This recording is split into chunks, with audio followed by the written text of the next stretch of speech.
And a very warm welcome and a good evening to one of our Lyceum nights, coming to you from the Paul Church down on the south coast of the UK. An unusual one tonight, but fits in very nicely with the ethos to me, which is that a church should be and strives to be a big part of our local communities. So just waiting for a few people to join. It's going to be a noisy one tonight, but that's absolutely fine because it is. And it is as simple as that.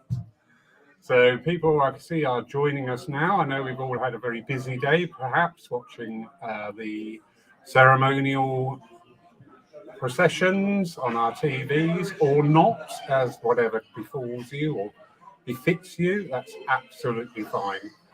But as I say, tonight we're going to talk about community because we've got this ideal opportunity here. Our local neighbourhood had a street party all organised for today. When we all woke up this morning, it was not an encouraging day, shall we say. So I've opened up the church, everybody's here, having a lovely time. We had quite a few people come and go during the afternoon, which has been absolutely wonderful. A lot of lovely comments saying I didn't realise that this was here and how nice it is that it is here for the community. But this is sort of spurring the talk for tonight when we talk about our communities within spiritualism. As always, we are a very interactive evening, so your comments, questions, etc. are more than welcome. So it is joining in.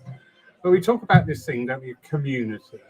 And how do we exercise that within our churches? How do we create that within our churches? How do we nurture that which is already in our churches and centres?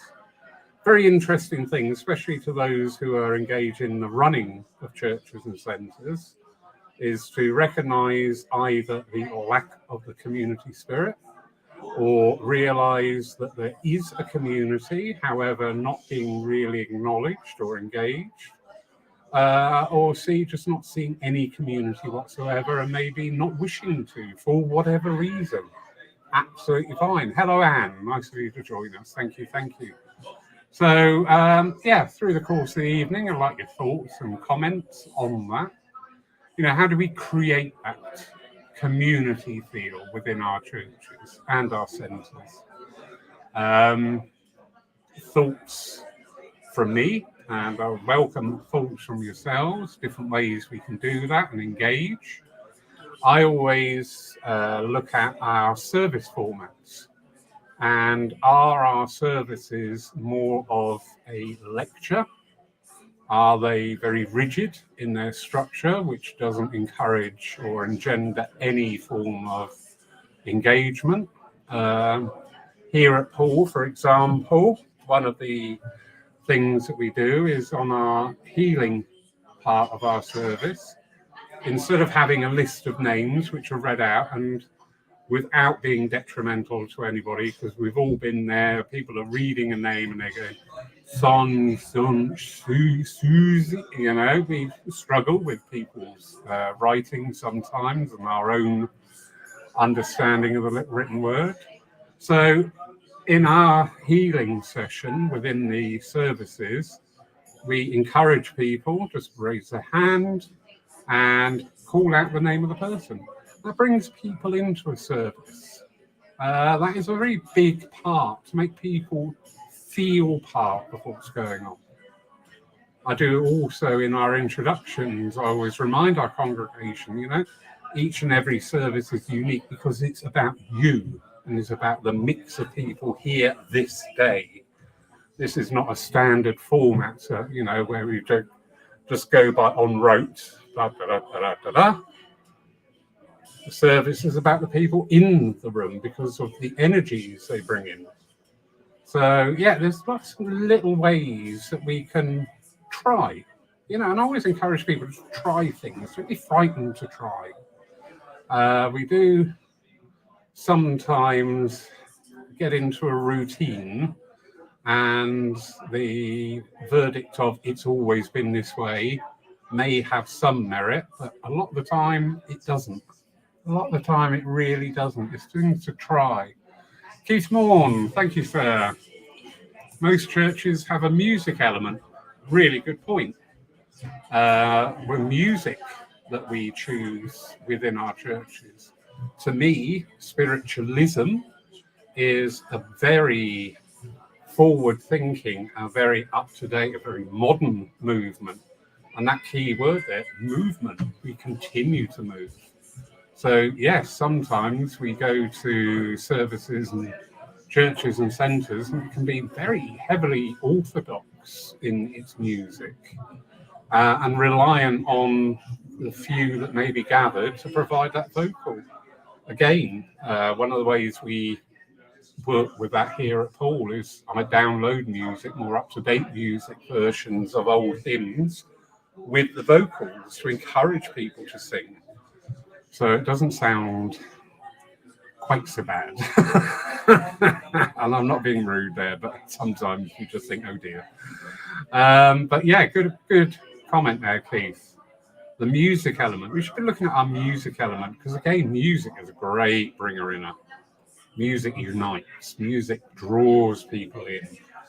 I love nothing more than when we're playing one of the modern day hymns here, you see an awful lot of feet tapping going on. I think that's great because people are engaging with that. So, lovely Tim Abbott, good evening, sir. Long time. I hope you're very, very well. And the lovely Jeanette's on the mend, I sincerely hope. She's in our healing book here at Paul. We have within our church not only the committee, but there is also a group of volunteers to support the committee. For example, to make the tea, maybe clean the church, do things like painting, decorating within the church. We also have coffee mornings. Really good point, Tim. Really good point. In empowering our congregations to take an active part in everything is a very key. Oh, hello. You're getting all very friendly. See you later. Where was I? Yeah, in allowing our congregations to take an active part in what we do. There's an awful lot of people that come to churches and centres who actually want to give back in a way by doing something, helping out. Cleaning is always a thank you. Big clean. Gardens, if your church or centre has a garden. Obviously, we're not talking sending them up a 30-foot tray and saying take the top 20 foot off of that, please, love. Yeah, I know you're 96, but never mind, crack on. But just allowing people to come in and do things for their church, because people want to actually give back. Sadly, we've all been there. We all can think of these places. Sometimes there's this bit of a wall. It used to be very much here at Paul. If you're not on the committee, you don't do anything. You couldn't even make a cake for one of the flakes because you're not on the committee. And it's just sort of like, whoa, having seen that side of it taught me a lot about what pushes people away and what pulls people in. So, yeah, brilliant, Tim. The volunteers are wonderful. Absolutely wonderful. They support, they keep the church going, they keep the church open and operating. My allegory for that is no matter, the biggest clock in the world, somewhere there will be a little cog about that big. And if you take that little cog out, it won't work. And that's exactly the same of the energetic side of our churches and centres. It is by that pulling together. So, yeah, thank you for that, Tim. That's a lovely thing there. I mean, we need to do that a wee bit more. We need to look at our structures. This is my opinion. And if you don't agree, absolutely fine. Absolutely fine. Get off my channel. No. If you don't agree, please say so. But I think we do need to look at our structures and how accommodating we are. We have to balance. things. I had a gentleman offer services, and due to several preconditions with this gentleman, to find an appropriate task that would still need some form of mentoring was that little bit harder to find, but we did find it. We did find it. And we found it by somebody else stepping in to just be there to give that little bit of reassurance. But this person wanted to give, they wanted to be a part of it. And to say thank you. And we mustn't forget that in our churches and centres. People want to say thank you in their own way. Bring some food in, cakes. I mean, if you want to get around me at pool, turn up with a cake or a bottle of malt, and you're in there.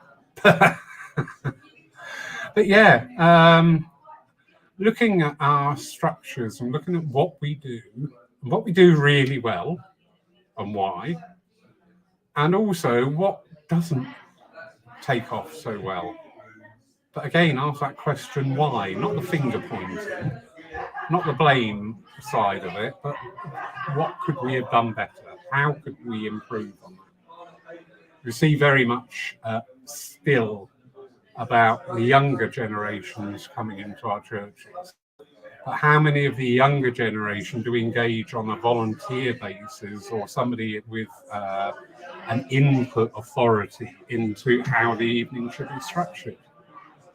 You know, it makes perfect sense. If you want to appeal to the 18 to 24-year-olds, seriously, put somebody who is 18 to 24 in charge of the makeup of the event. So, yeah, lots we can do. This is good. I'm enjoying this.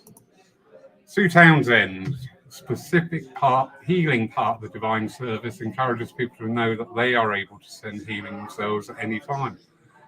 Very good point, Sue. And again, it is this,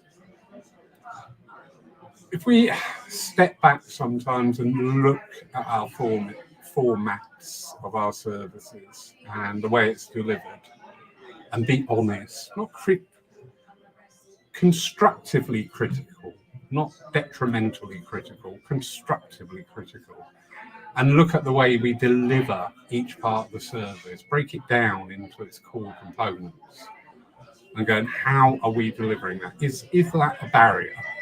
Are we saying you can only do this if? Are we saying you can't do this because? Are we saying you don't do this ever?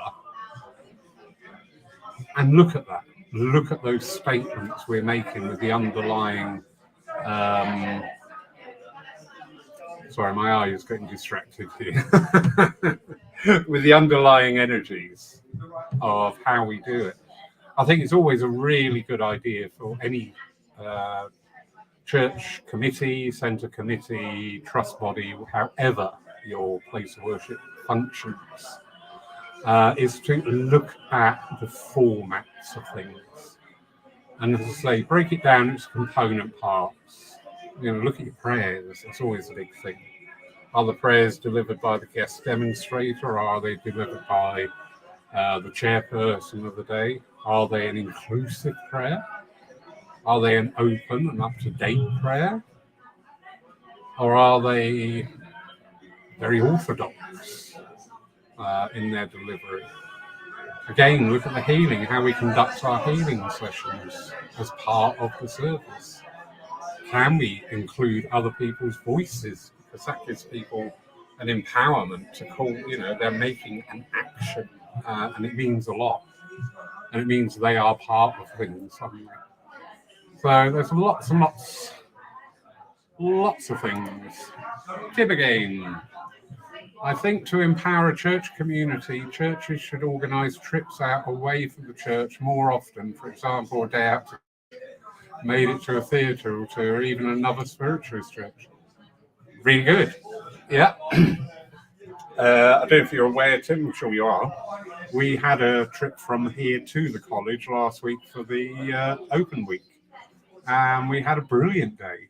But it's not only the people who were on the trip, and I must say it went exceptionally well, everybody enjoyed it, but also the echoes of that. People suddenly go, oh, oh, they went there. That's not, because it generates that interest and a positive interest as well. I'll get on to positive and negative in a minute. We've got another trip coming up at the end of this month to the new White Eagle Lodge in Lyceum, and that's aimed primarily at the healers, to get the healers together for, because this is going to be a smaller coach because of the access there. But it is that energy of bringing people together and a day out, because, you know, a lot of people, we're on our own, or our partners may be not into what we're into, whatever the reason. I don't want to go anywhere on my own all the time. I would rather go in company of people.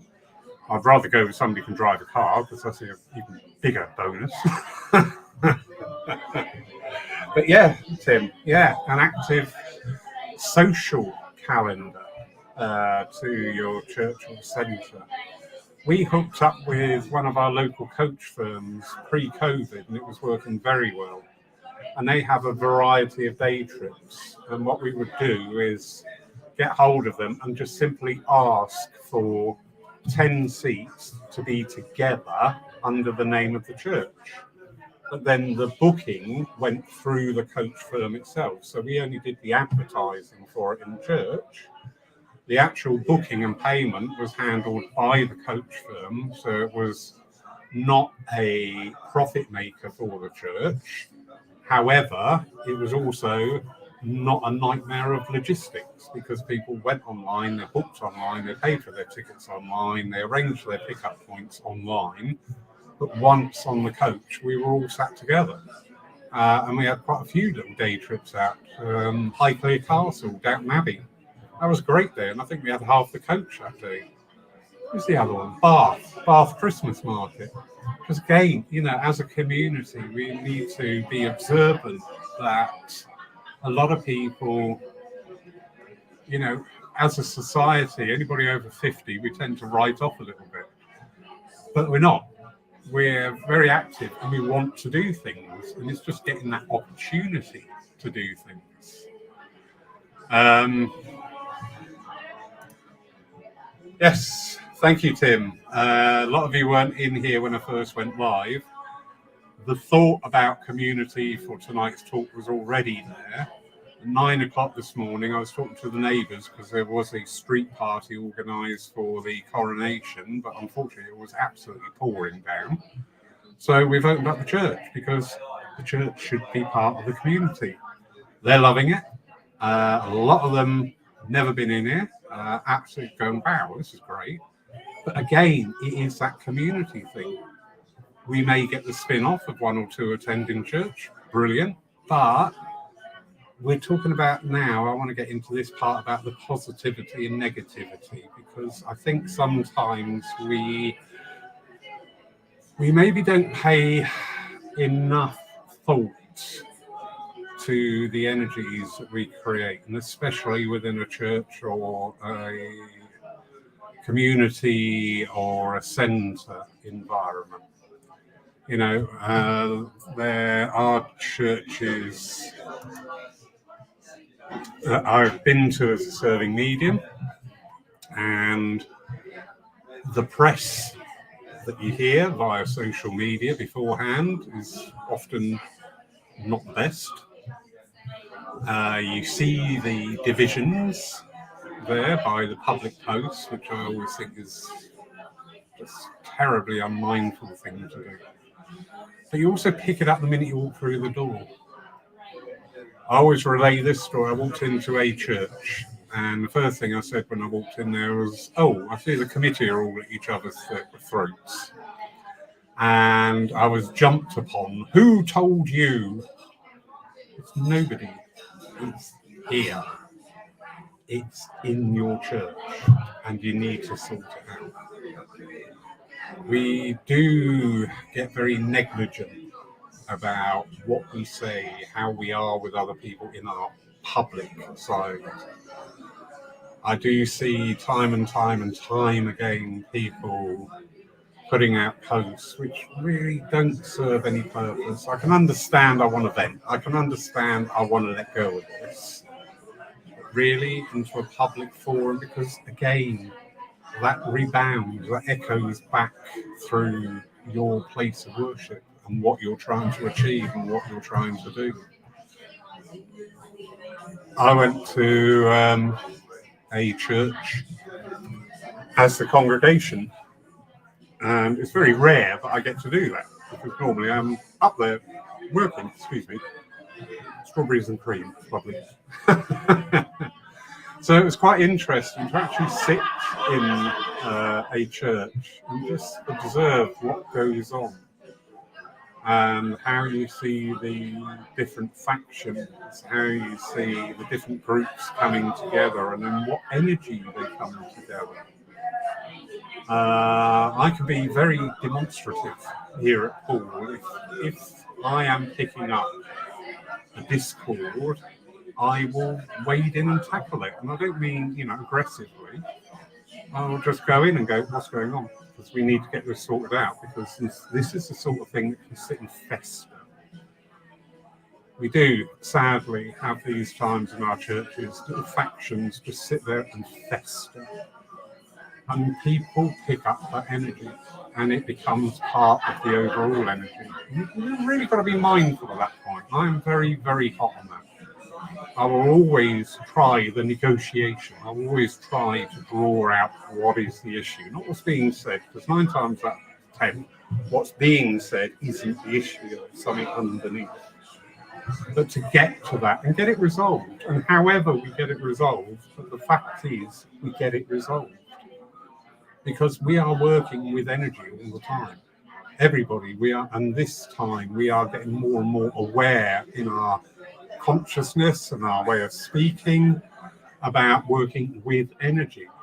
So we need to follow that on. We need to be mindful of our energy. We need to be mindful of our space's energy. And it's sad when we're always going to have this. We are always going to have division. It's how we resolve it and get it resolved. We should not have these things, as they do in some cases, rumble on for months and months, or if not years and years. If you are a committee and 2 of you don't like the rest of them, just have the meeting, get the talk going, not a witch hunt, just get the talk going. Come on, we need to get this sorted. We can't have this bubbling around. It's contradictory to what we are about, and what we do and what we say. And move on from there. So, yes, Phil, very nice to bump into you too at the Arthur Findlay. Thank you. I thoroughly enjoyed my trip there, because I actually met up with an awful lot of people again who we've known online, yourself included, but not physically met. So, yes, it was lovely to meet you and a host of other people also. So, thank you, Phil. There's that. Keith, psychic suppers.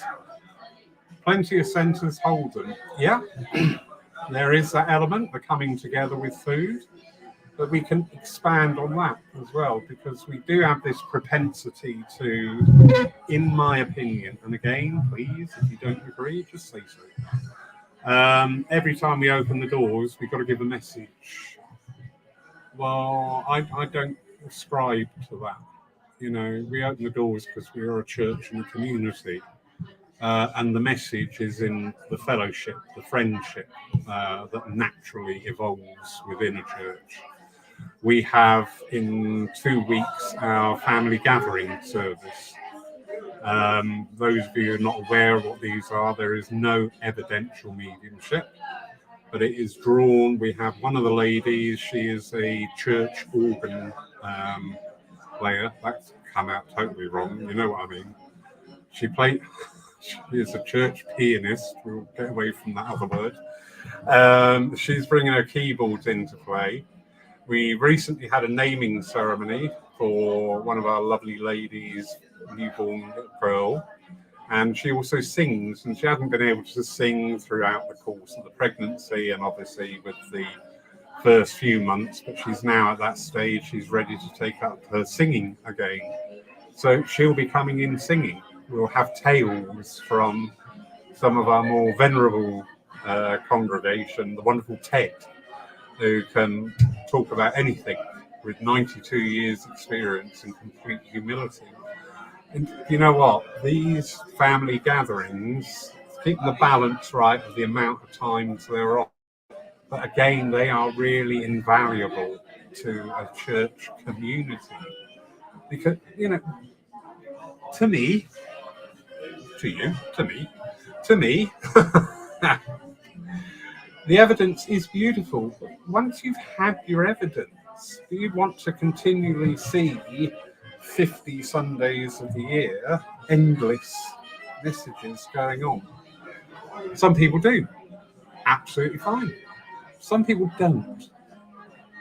Some people actually want to get to know the people around. So what we do on the family gatherings, half the church tables and chairs, we have teas, coffees out, cakes, whatever, and we invite people up. As I say, we've got this wonderful, she is a music teacher, she'll be playing the keyboards.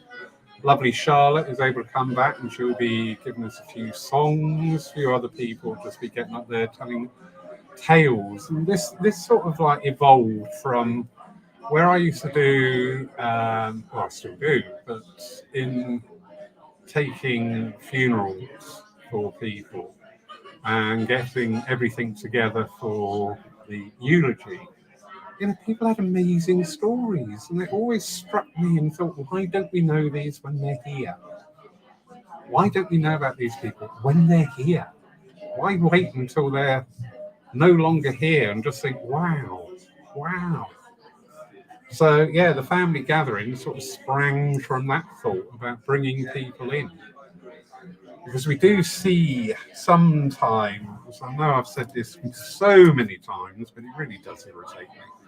When you hear committees or trusts or whatever saying about they don't want this, they don't want, it irritates me immensely, that phrase. Because number one, the committee, probably haven't asked the they that they are referring to what they actually want. They're just assuming. And number two, I think it's totally an impersonal thing to say that I have my congregation, and that's not an egoistic sentence. It is my congregation, and I love each and every one of them. Even the ones that are hard to love, I love because they bring something else to the table for me. So, yeah, but the family gatherings have a healing service and involve the healers. Our healers are terribly mistreated. If they were an animal, there would be an organisation to safeguard them. Seriously, there would. They get terribly, terribly overlooked and underrated. The healing mediums provide so much to our churches and centres. They really are a personal contact to a lot of people. They have that one-to-one time with many of our congregation that the rest of the committee don't have. As simple as that. But they have that regular. So, have a service to celebrate healing. Conduct your healing in the church. Maybe look at the ways we work as healers. Our healers work within the church. And as you can hear the noise tonight, but you will get that before a service. And the healers work perfectly well in that. It's not this absolute silence. Few people we've got have mobility issues, so the healers will go and work with them within the congregation. Because they're used to doing that. They've been encouraged to do that and explore that. But there's all these little avenues. Tim, some churches will organise annual play, maybe to celebrate Hydesville Day, depending on what branch of spiritualism we come under. Maybe to celebrate the birth of Jesus. And I know some churches, Norwich Spiritualist Church, have a choir. Yeah, that is really good. There was a video, and I think it was from the college. No, it wasn't. It was Paynton Church. They did a skit at Christmas, and it was hilarious. It was the retirement home for aged mediums. And it was so funny. It was so funny. Now, I have only been to Peyton Church once. I know of it through its online presence and people who run the church. But I know all about that sketch because it was really good. So yeah, bringing people together in groups for different outlets.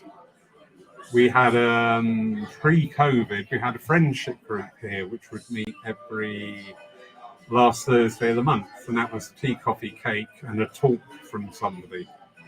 We're working on the evolution of that. Maybe a crafting day, because there's an awful lot of people getting into their crafts, and an awful lot of people are turning out some wonderful work. Oh, lovely Sarah Jane. You must have seen some of her stained glass work she does. It's phenomenally good. So yeah, bringing people together, and this is the key. This is the key to look at.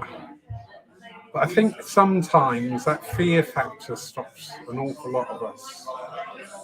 I think that fear of failure is so dominant that it actually hinders a bit of progression. We had a couple of times here where we had 2 or 3 people turn up. All right, I'm upset in the way that hasn't worked, but I'm not going to chuck the towel in and run away. I'll look at it and go, okay, can we change this? Can we work with this? Can we adapt it? Can we evolve it? Or do we just say, okay, maybe that's not for now? But it is about this progressive thing. But again, I also realise here, alongside the fear thing, is that our churches are run by very dedicated people who give up their time freely, without wage or without any recompense at all. And so when we talk about bringing in other groups, you can hear committees going, oh God, not more work. I'm already down there 2 nights a week. I can't do any more. This is maybe where we want to have a look at our structure of our churches and our committees. I was having a talk with somebody who is part of a spiritualist organisation. And I said, your structure, your committees, actually, in some respects, can be detrimental. Because where churches and centres are seeing falling attendances, falling congregations, you're insisting there must be a committee of 7 or 8 installed. And if you've only got 10 people coming in your church, you've got 1 or 2 things. You either fail to get the 7 to 8 and you're then in default, or you're just going to end up putting anybody in there just to get the numbers up, which again can be very contradictory to what we do. So maybe again, look at how we are structured, and maybe going for dispensation or amending our deeds or governing documents to allow, because times change. When we amended the deed here, it was first drafted in 1923. And apart from a couple of minor changes, in essence, hadn't changed in all those years. And part of that was to go over to becoming a trust rather than a committee-led organisation. The 2 benefits of that was we are now in the process of applying for our charity status, but also the trustees are bound by the trustee law, and when we get our charity status, they're also bound by the charity law. So it's a self-governing body rather than... I think sometimes we see too much change in our committees. I think we see too much change in the leadership and direction. People like we like continuity, but we also want evolution. And they should be going hand in hand. But sometimes we can see a big sea change every 2 or 3 years within our church. I know a church that is going through that at the moment. What will unfold from that, I don't know. But I know at this time it's a very difficult situation for everybody involved in that. So, yeah, maybe, look at the way we structure things. I always think we should have on our committees, if we're a committee-led, there should be a post of development manager. And that's a very broad title. That developments manager can look at ways that we can interact more with our social media side, with our website sides. You know, there's I see some websites which are a little more than just a hoarding. It's just a one-page thing. You know, can we look at developments manager who may be able to work together with other churches? You know, if you've got a church that's got a really good social media presence, they probably wouldn't mind somebody from your church approaching them saying, "How do you do this? Can you sit with me? You know, can you give me an hour's tuition? Give me some guidance on this and how to do it?" Again, we become a little bit insular, don't we?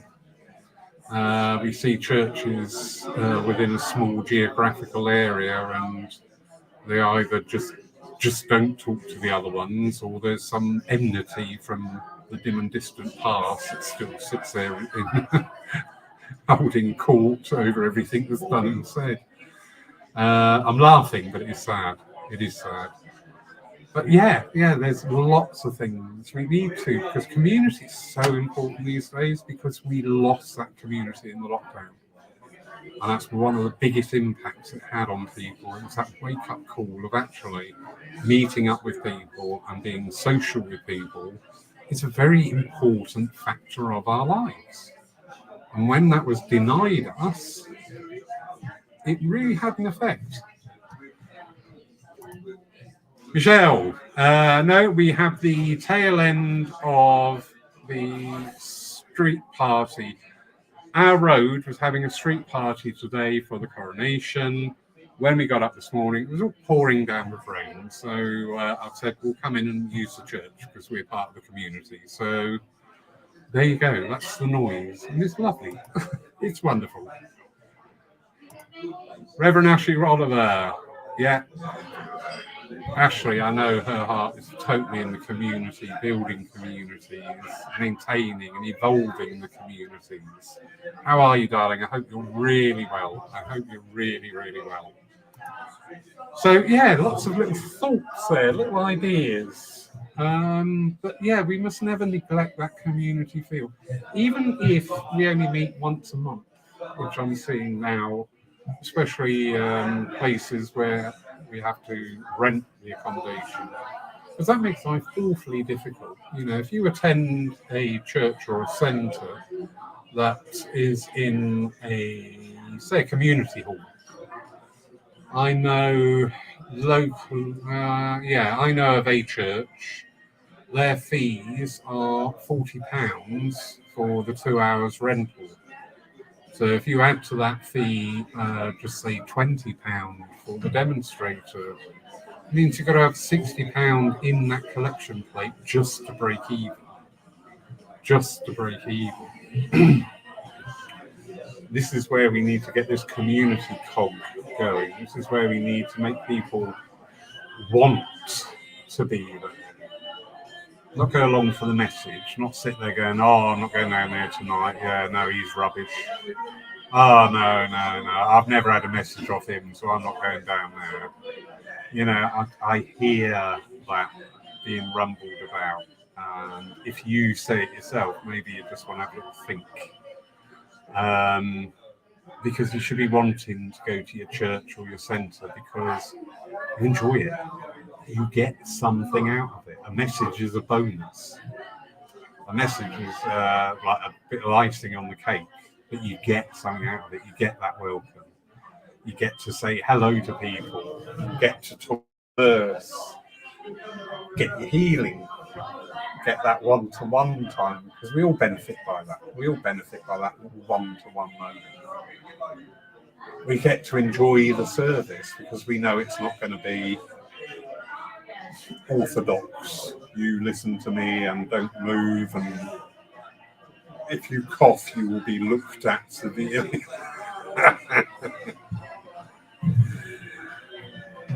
You can take your kids. That's a big thing. And I know that's always a contentious thing. I'm not saying, fill up the church full of prams and screaming going on. You do, like everything, you have to have that healthy balance. But we've got lots of kiddies now who come to the service. We get to bring out the little chairs and the little I love it because I'm a big kid. And they're quite happy, sat there, little colouring book. And you know what? The mums and dads who bring them in as well do have that modicum of sense that if little one does get really restless, they'll nip out and settle them down. Because, these people are parents, they do know what they're doing. And they do know the way their children interact with the environment around them. We do see, oh no, you can't bring children in, that will disturb the energies. And you just think, well, actually, it enhances the energies. So working with our community is really, really important. It is really important. We need to make that inclusion there. We need to bring more people just into our churches to see. And they get despondent. I used to, in the very early days, people would come in and then you wouldn't see them again. And I just had to realise and learn and accept that, some people come in and stick, some people won't, but that's fine. So, still going. Yeah, had a good time? Oh, yeah. Brilliant. Thanks so much. No, pleasure. We didn't say more of you. Yeah, Eh? absolutely. I know, well, you can't have too much of a good thing. Take care. And again, I'm not blowing my own trumpet here. Those of you who know me know I'm not egotistical. Those of you who think I am, you're a very bad judge of character. How nice to hear that. Thank you. That's lovely. We enjoyed that. This is what churches do. This is what centres do. They bring people in. They bring them together. They give them that memory. And how wonderful is that? We have the lovely Craig Morris, all the way from sunny Scotland. You should have sent some of the sun over here, Mr. Morris. We have a church full of neighbours because the street party got rained off. So I've opened up the church, so that's the noise in the background. It's just lovely, actually. It was really nice to do. So I hope you're having a wonderful time out there teaching in Switzerland, sir. Lovely to see you. Keith Morn. You need to target your audience. Many centres run ladies' pamper sessions, a buffet, a chance for a chat with others, and a 20-minute reading or healing session. You've worked at plenty. What do you do? Do you do pedicures then, Keith, or manicures, or hair? Joking. Always well attended, and the ladies bring their men to further events. Very true. Very true. There are other ways to bring people into our churches and centres. We have a very good relationship with a lady here, Scania Price, who does a gong bath. Now, it's fine. Scania's gong bars are very much on the healing energy, which is absolutely commiserate with the church and what it's about. But we do get the spin-off from that. We do get people attending that who otherwise probably would never have set foot in a church, have come in and found it is actually quite nice, and I don't bite, and they are spoken to like they're fully grown up adults. Are you off then? See you later. And that interest evolves from there. So target your audience.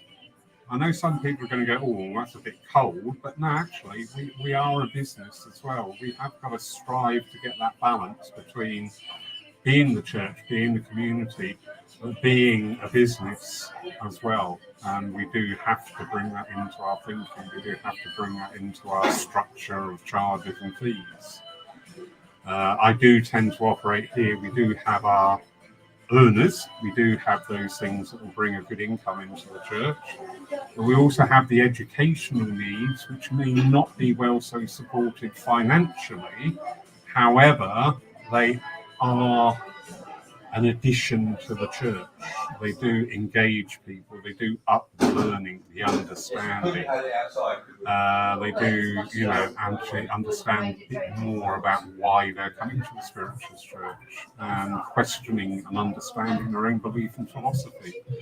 So it's always that sort of like, juggling act between the two. But yeah, good point there, Keith. Very good point. Everybody's very kindly putting the chairs back for me, which is wonderful, but every chair will be in the wrong place, so I'll have to go move them in a minute. For those of you that know me will know that's me. It's seriously not a problem. It seriously isn't. But anyway, just briefly, really online tonight. I hope you've had some thoughts, some ideas here. Maybe challenge a few of the things, make you think a bit more, and maybe things that you may take back to your churches and centres. Oh, hello, somebody bring me a cake. Could you use this? I could certainly use that.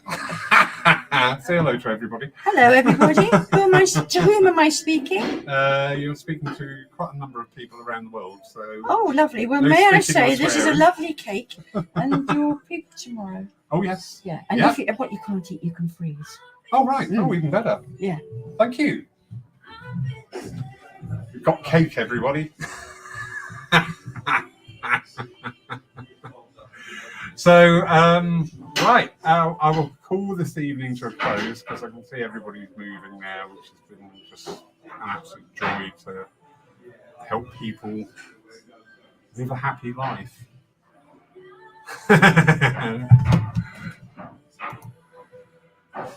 Yeah. Sorry, Sue, that's a given. That ain't going to be there tomorrow.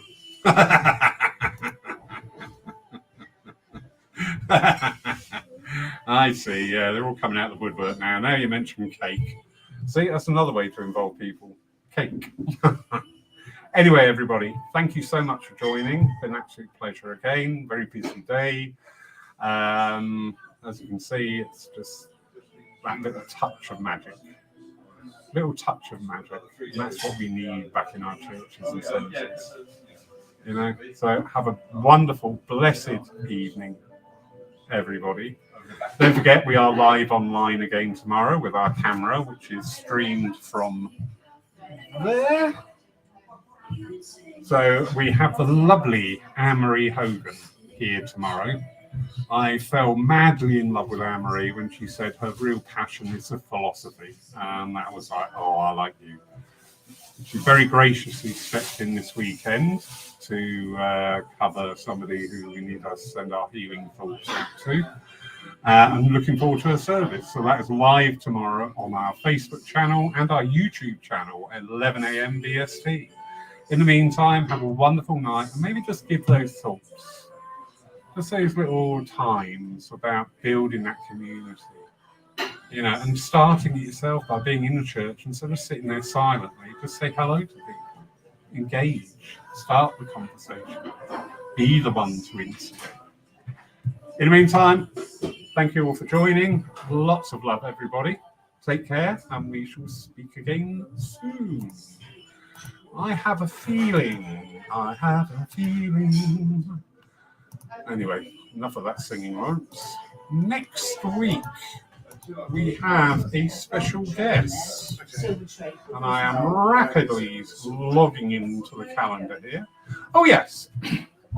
Next week, we have Julian Harper here from Plymouth. And she's here physically at the church. She's running a short half-day course for us on the Saturday, taking our Sunday morning service. So she will be our guest on the Lyceum night next Saturday. The Saturday after, we have the lovely Nicola Shortland-Neal as our virtual guest on our Lyceum. So lots coming up there. Have a wonderful night. Take care. God bless. Good night, everybody.